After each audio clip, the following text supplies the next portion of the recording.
for one, one for all.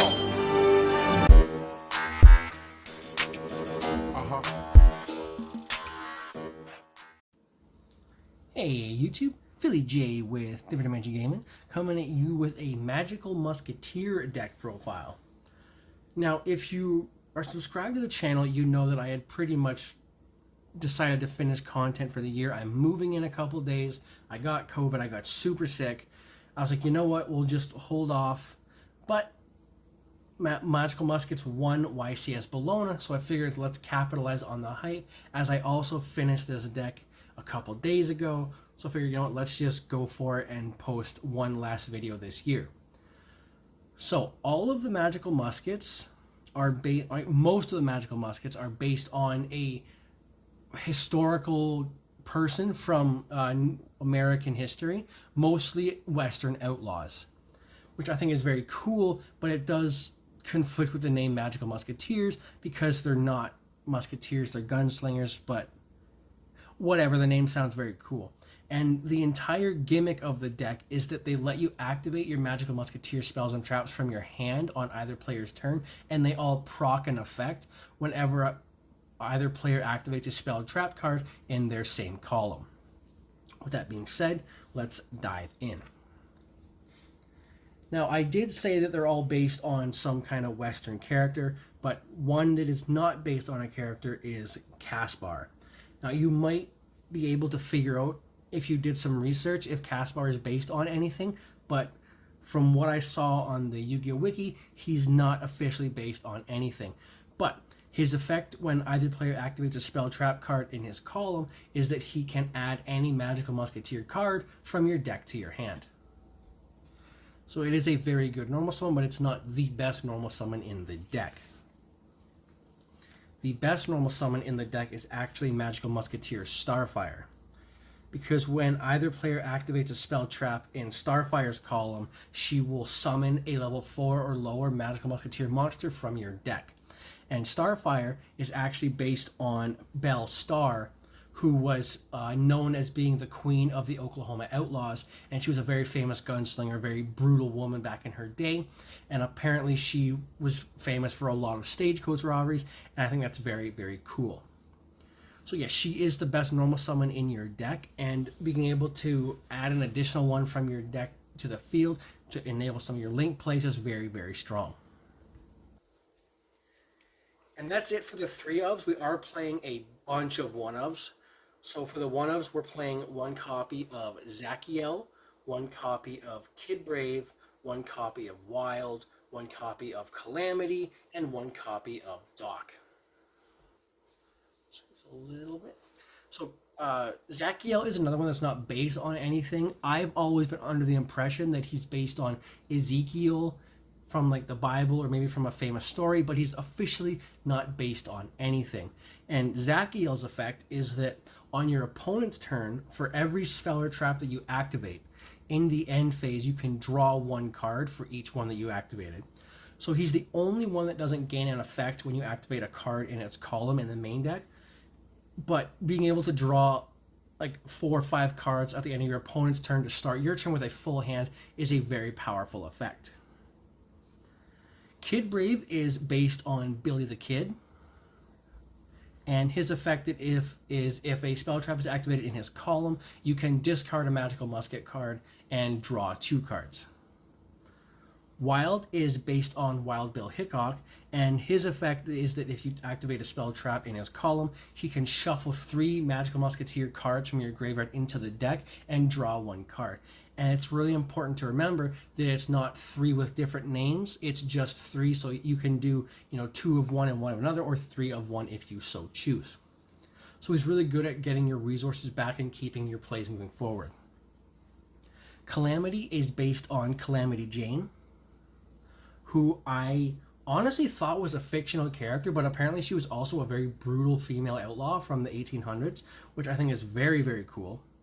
And her effect is that if either player activates a spell trap in her column, she acts as a monster reborn for a Magical Musketeer monster, which is fantastic because, again, you want those resources, and being able to use something like Starfire on either player's turn to keep recurring your resources and keep getting you bodies is very, very powerful. And then finally, we are playing one copy of Magical Musketeer Doc, and he is obviously based on Doc Holliday from the Wyatt Earp series. You must be Doc Holliday. That's the rumor.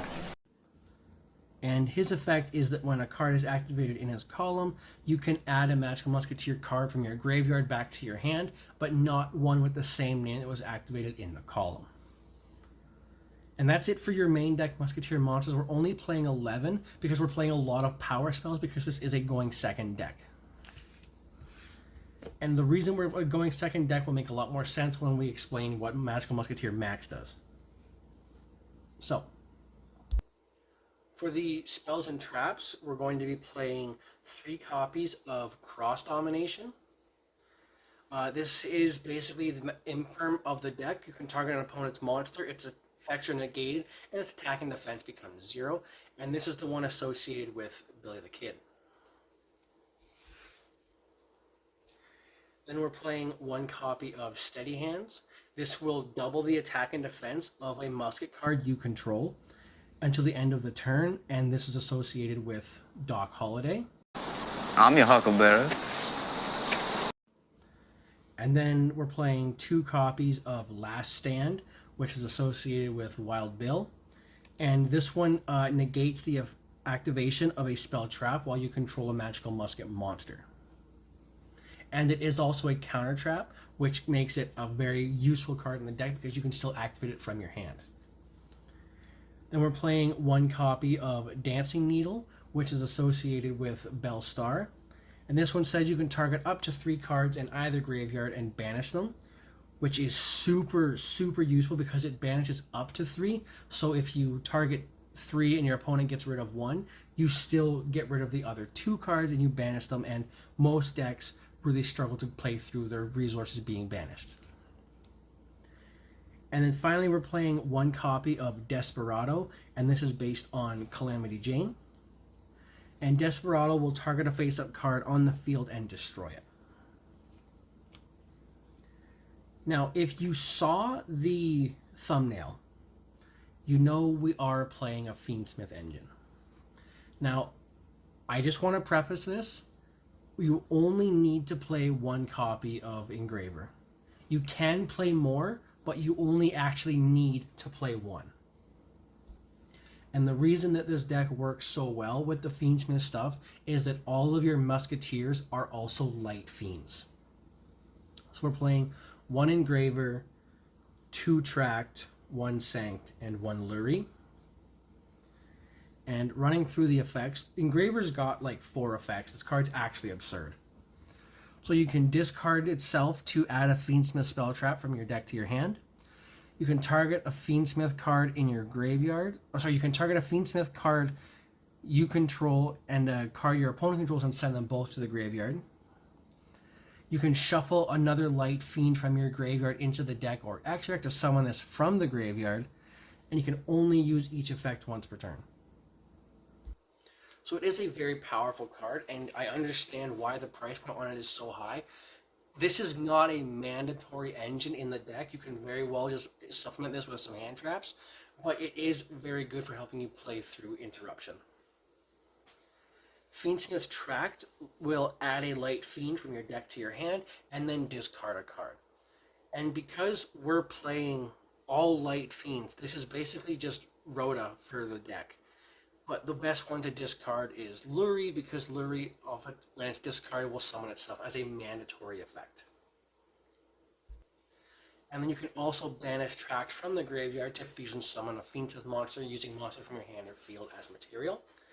And finally, Sanct, if you control no face-up cards, or the only monsters you control are light fiends, you can summon a Fiendsmith token, level 1 light fiend, 0 attack, 0 defense. And then if this card is in your graveyard while a Fiendsmith monster while a fiend monster you control is destroyed, you can set it from your graveyard. Now, ideally, I would probably play 3 track and no sanct, but I don't have access to a 3rd track, so I'm just playing the 2 and the 1 for now. And then we're also playing an very, very small Unchained engine. We're playing 1 Sharvara and 1 Abominable Chamber.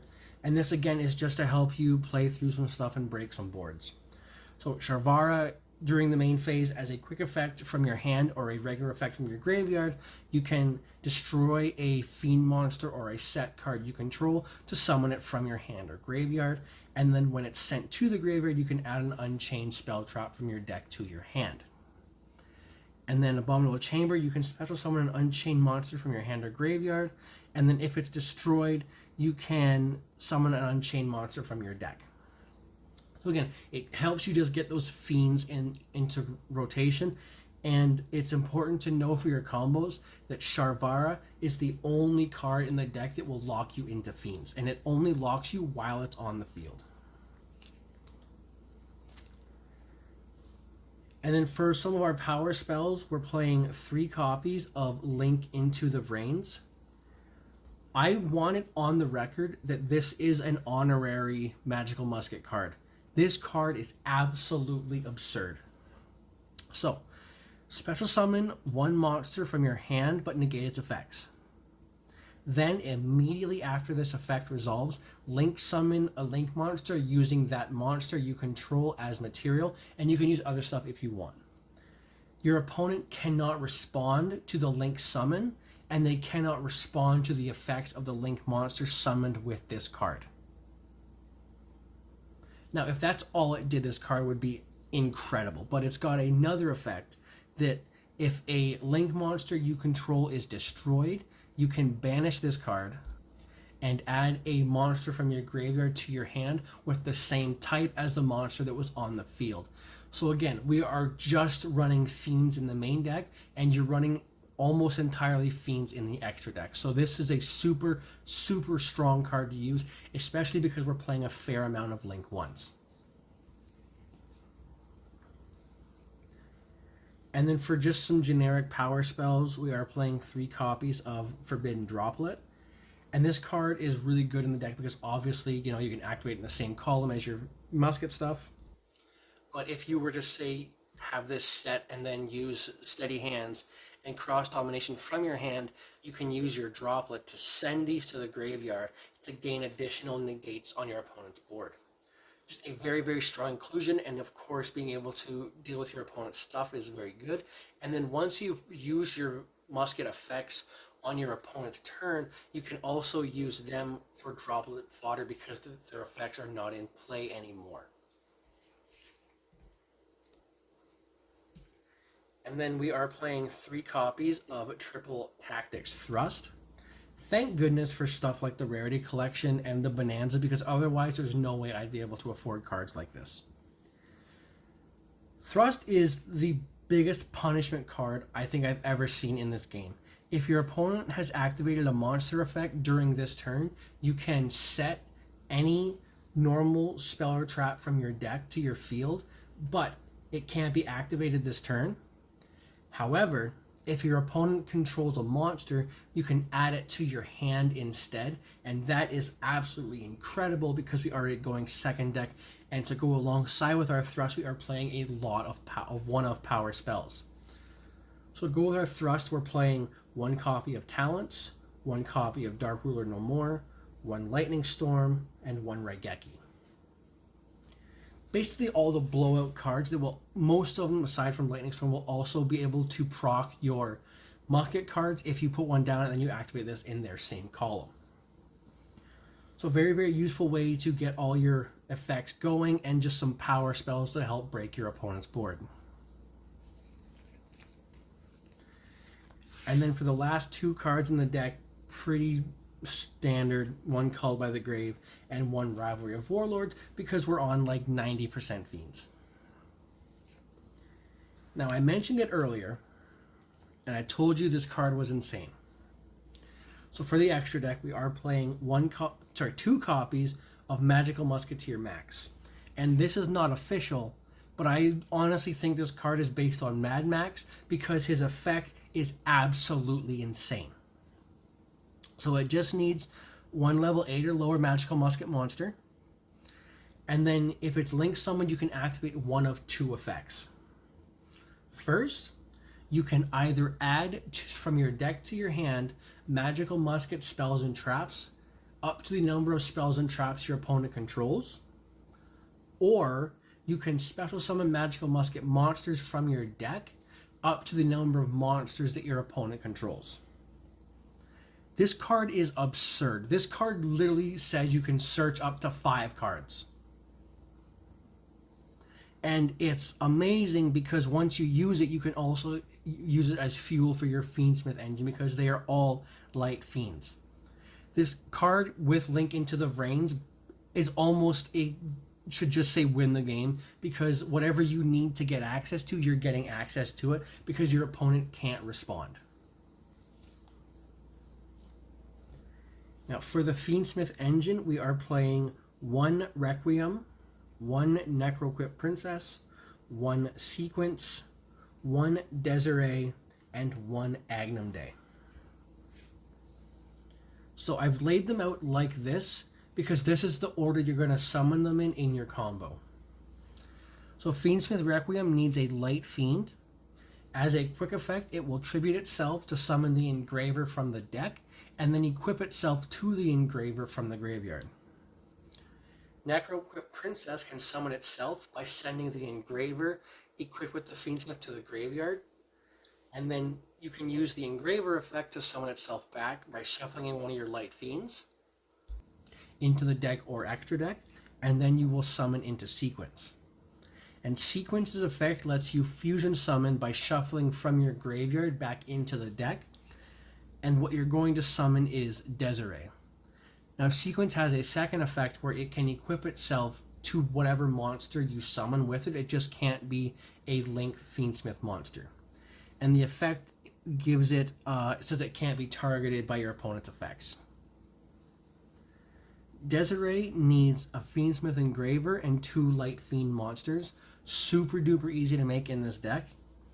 And then Desiree can negate cards your opponent controls up to the link rating of the monster equipped to it. So the only thing you have to remember is that Desiree has to use all of her negates at the same time, because it negates up to the number of link ratings and it's a once per turn effect. And finally, Agnum Day can summon a Fiendsmith from your graveyard and then equip itself to it, giving it a 600 attack for the link rating of one that's equipped. So onto your Desiree, you're giving it an additional 1800 attack points, which puts it at like 4600 attack points, which is crazy. And then it also gives your Desiree piercing, and at 4600, that's a ton of damage you're inflicting on your opponent. And the best part about this engine is that you can do it all before you normal summon. And because you will be doing 8 summons total with this engine, it's really easy to bait out an opponent's Nibiru or some hand traps if they have them.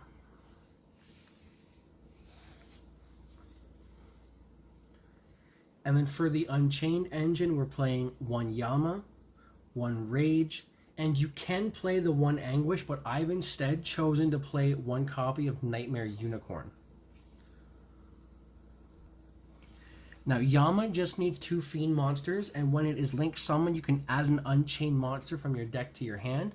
And then if a monster you control is destroyed, you can banish it from the graveyard to summon a Fiend from your hand or graveyard, and then you can optional destroy a card on the field. So very, very useful effect. Really easy to proc some of your muskets in the graveyard as well. Unchained Soul of Rage needs 2 monsters, including an Unchained Soul monster. Unchained Soul of Yama is one that will qualify for the materials. And during your opponent's turn, Unchained Soul of Rage will link summon a dark monster using itself and 1 monster your opponent controls that was special summoned. Now, it doesn't target, it just links them away. And then if it's destroyed, you can target a Fiend in your graveyard and add it to your hand, but you can't target itself. And then Nightmare Unicorn needs 2 or more monsters with different names, so your Unchained Soul of Rage and whatever you want to use on your opponent's board.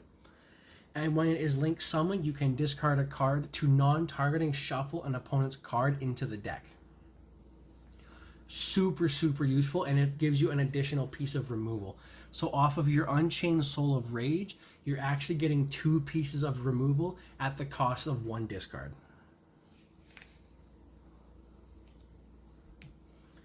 And then for just some generic XZs in the deck, I'm playing 1 DDD Wave High King Caesar and 1 Abyss Dweller. Now, the Abyss Dweller is kind of your flex spot in the action deck. It can be any rank 4 or additional link monster that you want.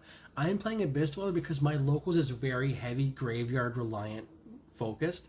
Like, we've got a Dark World player and a Sword Soul player and a Salamangreat player, so it's a lot of graveyard shenanigans, and being able to shut that off is super useful. DDD Wave High King Caesar needs 2 level 6 Fiend monsters, which is super easy to make in this deck because you can use your Sharvara, your Fiendsmith, or your Necroquit Princess. And then his effect is he can detach a material to negate an effect that would special summon a monster, not once per turn, and when it negates the effect, it also gains 1800 attack. So it can also make itself huge if you use it on your turn and your opponent tries to activate an Abir. You just go, no, I don't think so. Detach, negate, and now you've got a 3600 attack position monster on the field. And then for just to round out the extra deck, pretty standard issue 2024 staples, 1 IP Masquerena, 1 SP Little Knight, and 1 Access Code Talker. Well, IP Masquerena has been around for a long time. I'm honestly surprised it hasn't been banned yet, but as long as it's around, I'm going to keep playing it. So it needs 2 non-link monsters, and the link monster that you use to summon with it cannot be destroyed by card effects. And during your opponent's turn, in the main phase, you can quick effect link summon a monster using her and whatever else you have on the field as material. SP Little Knight, if you use a monster summon from the extra deck to summon it, you can on-summon banish a card on the field. And then when your opponent activates a card or effect, you can target a card your opponent controls and SP banish them both until the end phase. And finally, Access Code Talker needs 2 or more effect monsters. When it is link summoned, you can target a link monster that was used for its link summon. It will gain 1000 attack times that monster's link rating, and then you can banish from the graveyard. Link monsters with different attributes to destroy cards your opponent controls.